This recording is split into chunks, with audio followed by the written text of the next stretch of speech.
Marine engineering থেকে পাশকৃত 17 জন বাংলাদেশি শিক্ষার্থীদের বিনা শর্তে ক্যাডেট সিডিসি প্রদানের দাবি। সবাই বক্তব্য রাখেন জুবায়ের আহমেদ তানজিল। তিনি বলেন, আন্তর্জাতিক ট্রেনিং করে আসার পরেও তারা বঞ্চিত হচ্ছে। একটি ট্রেনিং করতে 6 বছর সময় লাগে, কিন্তু তার কোনো ফলাফল নেই। প্রফেশন ডিগ্রিধারী তার সেক্টর ছাড়া অন্য কোথাও কাজ করতে পারে না। তিনি আরো বলেন, প্রবাসী কল্যাণ তাদের প্রশিক্ষণের জন্য বিদেশে পাঠায়, কিন্তু কাজ দেয় না। বিনা শর্তে তাদের দাবি 2 দিনের মধ্যে মানলে হবে, নয়তো তারা অবস্থান কর্মসূচি পালন করবে। কেন আমাদের আন্তর্জাতিক মানের প্রশিক্ষণ শেষ করে আসার পর ক্যাডেট সিডিসি ইস্যু করার ক্ষেত্রে ছলচাতুরি করা হচ্ছে? তাহলে কেনই বা আমাদেরকে প্রবাসী কল্যাণ মন্ত্রণালয় উচ্চশিক্ষার জন্য চীনে পাঠিয়েছেন? দেশ এবং বিদেশে মিলিয়ে আমাদের 6টি বছর কেটে গেছে এই একটি সার্টিফিকেট অর্জন করার ক্ষেত্রে। তারপরে যদি আমরা প্রশিক্ষণে এবং দক্ষতা কাজে না লাগাতে পারি, তাহলে এই সার্টিফিকেট দিয়ে আমরা করব কি? আপনারা জানেন যে একটা প্রফেশনাল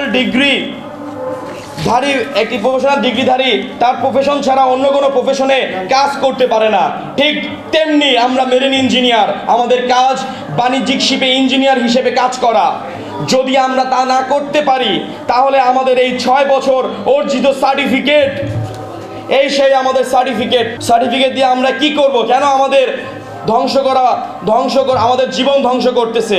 তারা কি পারবে আমাদের শ্রম, মেধা ও সময় দিতে? আমাদের পরিবার পরিজন আমাদের দিকে তাকিয়ে আছে, তাদের আমরা কি বা জবাব দিব? এই দেশ মেধা ও দক্ষ জনশক্তির সঠিক মূল্যায়ন করবে বলে আমি আশা করি। আমাদের দাবি এটাই, বিনা শর্তে আমাদের ক্যাডেট সিডিসি প্রদান করা হোক এবং তা অতি দ্রুত 2 কর্মদিবসের মধ্যে বাস্তবায়ন করার প্রসঙ্গে প্রজ্ঞাপন জারি হোক, অন্যথায় আমরা আমাদের অবস্থান কর্মসূচি পালন করব। প্রধান উপদেষ্টা ডাক্তার মোহাম্মদ ইউনূস স্যারের দৃষ্টি আকর্ষণ করে বলছি যে আমরা 6 মাস যাবৎ আপনার বিভিন্ন দপ্তরে ঘুরেও কোনো সমাধান পাই নাই। তাই আপনার কাছে আমরা আশা করি এই বিষয়ে দ্রুত সমাধান পাবো ইনশাআল্লাহ। সবাই আরো বক্তব্য রাখেন সজল আহমেদ শান্ত। তিনি বলেন, স্বৈরাচারী সরকারের পতনের পরও তাদের এখানে আসতে হয়েছে। যে মেধার লড়াইয়ের জন্য এত কিছু, তার কোনো মূল্যায়ন হচ্ছে না। ফ্যাসিবাদী সরকার চলে গেলেও তার দোসররা রয়ে গেছে। তিনি আরো বলেন, বিভিন্ন জায়গা থেকে সার্টিফিকেট অর্জন করার পরও তারা বঞ্চিত হচ্ছে। সাংবাদিকদের উদ্দেশ্যে তিনি বলেন, এতটা অসহায় না হলে তারা এখানে আসতো না। তারা ক্যাডেট সিডিসি থেকেও বঞ্চিত হচ্ছে।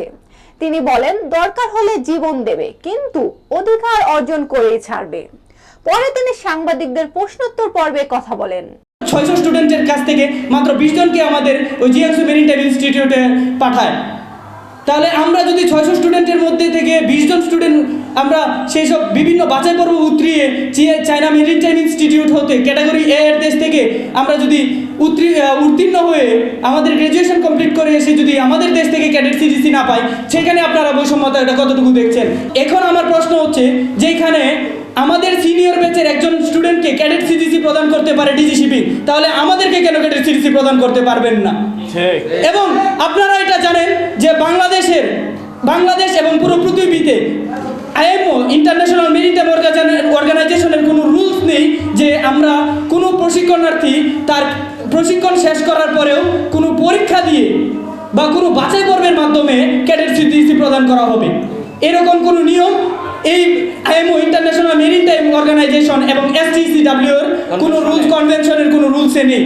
এছাড়াও সাংবাদিকদের প্রশ্নোত্তর পর্বে মোহাম্মদ সাজিদ কিছু কথা বলেন। জিয়াংসু মেরিটাইম ইনস্টিটিউট, আন্তর্জাতিক মেরিটাইম অর্গানাইজেশন এসটিসিডব্লিউ 78/95 এবং convention GMI ES 09000 standard system অনুসরণ করে এবং ইন্টারন্যাশনাল মেরিটাইম অর্গানাইজেশনের অধীনে সমস্ত প্রবিধান মেনে মেরিটাইম সার্টিফিকেট প্রদান করে।